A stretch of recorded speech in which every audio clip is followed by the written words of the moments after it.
Every day, something dramatic happens in the Caribbean that affects our lives. We'll give you the details. We'll give you the facts on Caribbean Perspective with Eddie Frederick. Here's Eddie Frederick. Welcome to Caribbean Perspective. So glad you can join us. The story that dominates in today's edition for Monday, 14th April 2025, and brought to you in association with our friends at Antillean Group. The Eastern Caribbean Central Bank Governor reaffirms the strength of the EC dollar. Details after this important message. Believe in our strength, we'll stand by you. Protection from all, perils big and small. Reassurance we give, it's so clear to see. Peace of mind, that's our service guarantee.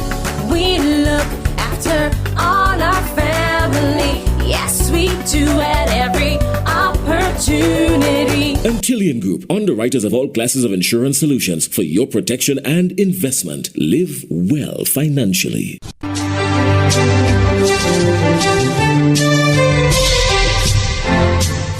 Welcome back.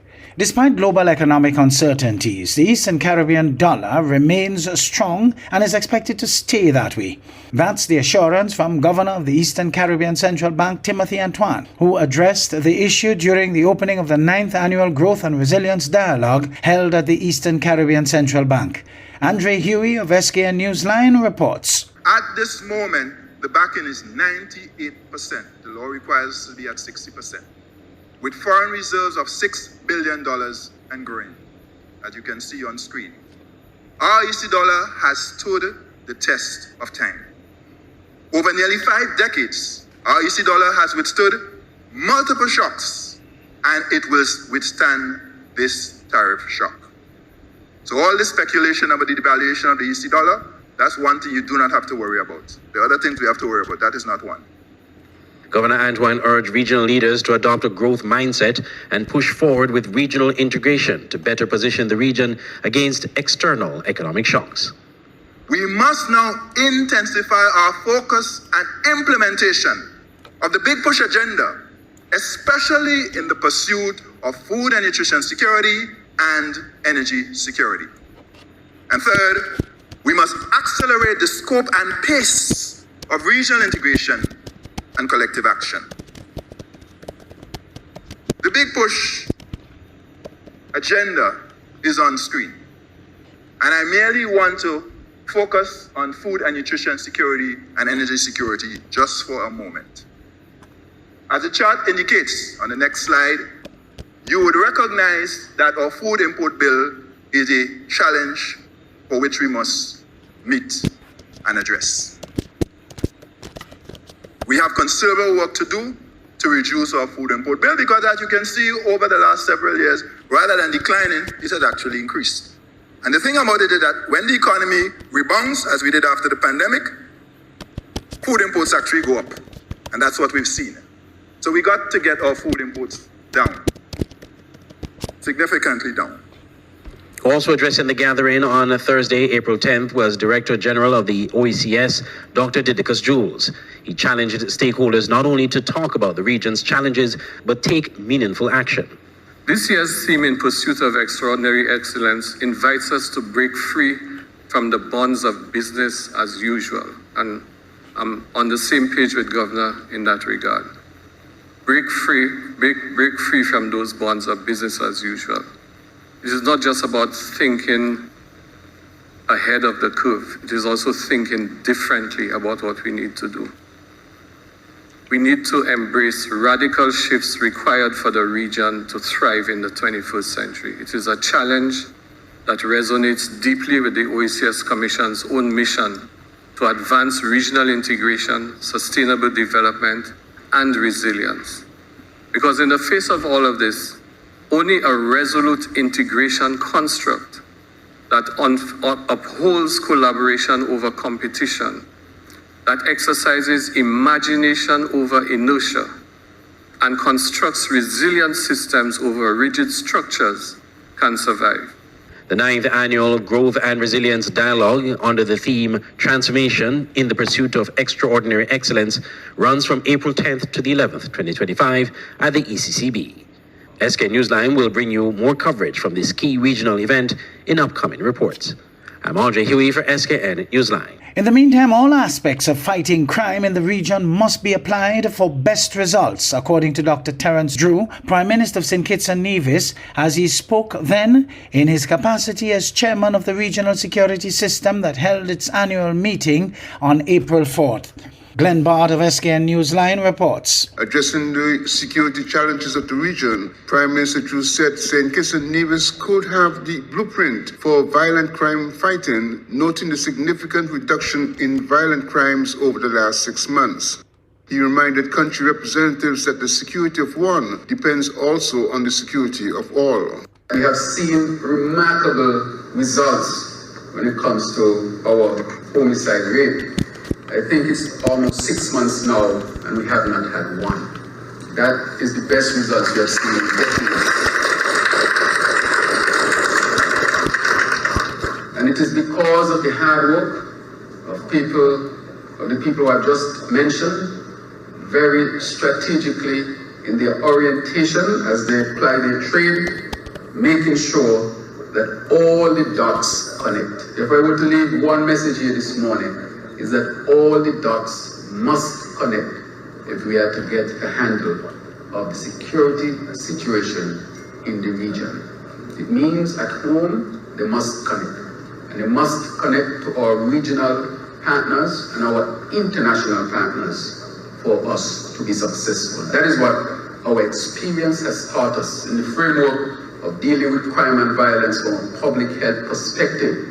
I know for many, that perspective seems a bit different to what we are accustomed to. But as a medical doctor, and trained to some extent, well, a great extent, in these areas, I understand that this is scientific and this will work if it's implemented. And so St. Kitts and Nevis is demonstrating that we have a framework that can be adopted and adapted to local situations that can help us to deal with the issues of security. Referring to non-independent neighboring islands of the Leewards, Prime Minister Drew expressed the view that regardless of political status, the issue of security is critical to every country and territory. Glenn Bart reporting for SK Newsline. You're listening to Caribbean Perspective with Eddie Frederick, in association with our friends at Antillian Group, underwriters of all classes of insurance solutions for your protection and investment. Live well financially. The Caribbean Development Bank's President Daniel Best warns of the negative impacts of the geopolitical tensions and protectionist policies can have on regional economic stability. In the meantime, Marissa Kwashi and Aaron Senath were elected as President and Vice President of the Institute of Chartered Accountants for the second term in Trinidad and Tobago. Andrea Perez Sobers shares more in CNC3's Business Watch. As the geopolitical tensions and protectionist policies increase, Caribbean Development Bank President Daniel Best says this can lead to slowdowns in major trading partners such as the United States or the European Union. Best highlights that this can result in reduced demand for Caribbean exports, impacting broad industries like tourism, agriculture, and manufacturing. The knock-on effects include lower revenues, reduced investment, which can impact overall economic stability, and a decline in remittances, which will disproportionately impact vulnerable households. Best underscores on how important it is to improve competitiveness and acknowledge the work the TNT Manufacturers Association has been doing to increase growth. Moreover, the association promotes productivity enhancement among its members by facilitating the use and improvement of digital technology. My friends, I cannot overstate the importance of these activities in driving the competitiveness of the manufacturing sector. The Institute of Chartered Accountants of TNT at its 55th annual general meeting re-elected Marissa Kwashi and Arun Senath as the president and vice president. Kwashi, in her remarks, reinforced that the council's aim is to build on the achievements of the past year by advancing strategic initiatives that support ethical leadership, digital transformation and sustainable growth. She adds that IGAT remains committed to championing the accounting professional role in shaping a more transparent, innovative, and inclusive future for TNT. Andrea Perez-Sobas, CNC3 Business Watch. Barbados officially accepted 30 new electric buses that will boost the fleet at the Transport Board. Deputy Prime Minister and Minister of Transport and Works, Santia Bradshaw, says the buses are a donation from the People's Republic of China. She says these buses will join the existing fleet of 59 as they transition out of diesel buses, bringing the fleet of electric buses to 89. The buses will alleviate some of the pressures of transportation in the rural areas. The buses are expected to be on the road May 1st, after being outfitted with all necessary equipment. On behalf of the people of Barbados and certainly the government of Barbados, I wish to extend sincere thanks for this gift from the People's Republic of China, which will not only accelerate or transition to a fully electric fleet, but will also provide us with the opportunity to improve the delivery of public transportation on the island. These 30 buses will add to the existing 59 electric buses on island, which this administration has certainly worked tirelessly since 2018 to ensure that we were able to acquire. It will therefore bring the total electric bus fleet on the island to 89 buses.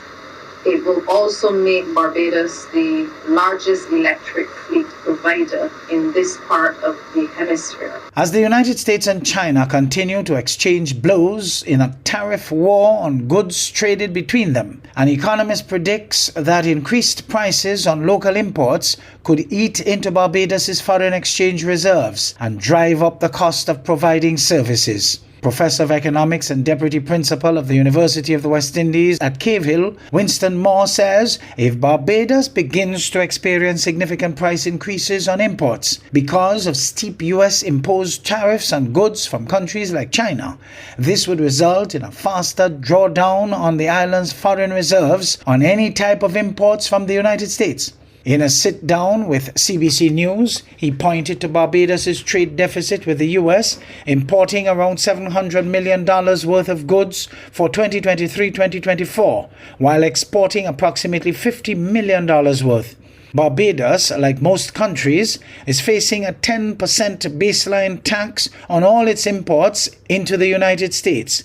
But Professor Moore believes the country ought to be concerned about the impact of its imports on the provision of services, because as U.S. tariffs are applied to goods coming from abroad, the prices of goods will affect the service sectors in Barbados. Just late last week, China upped its retaliatory tariffs on the U.S. imports to 125%.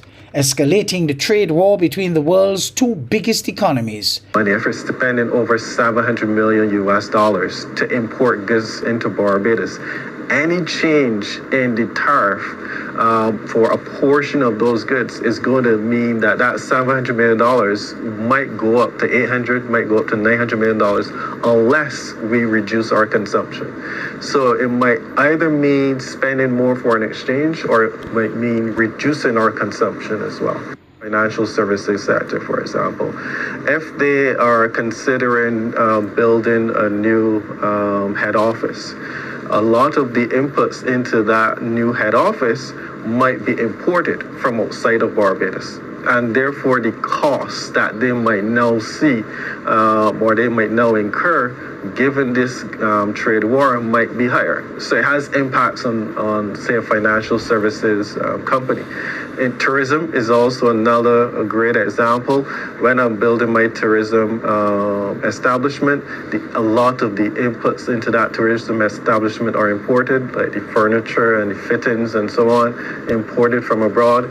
When I'm running the establishment, a lot of the supplies, say the food and other inputs into the tourism establishment are still imported as well.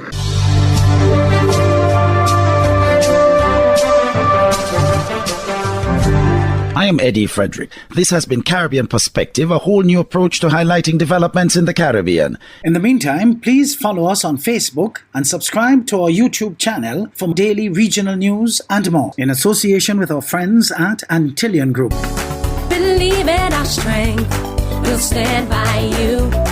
Protection from all perils, big and small. Reassurance we give, it's so clear to see. Peace of mind, that's our service guarantee. We look after all our family. Yes, we do at every opportunity. Antillian Group, underwriters of all classes of insurance solutions for your protection and investment. Live well financially.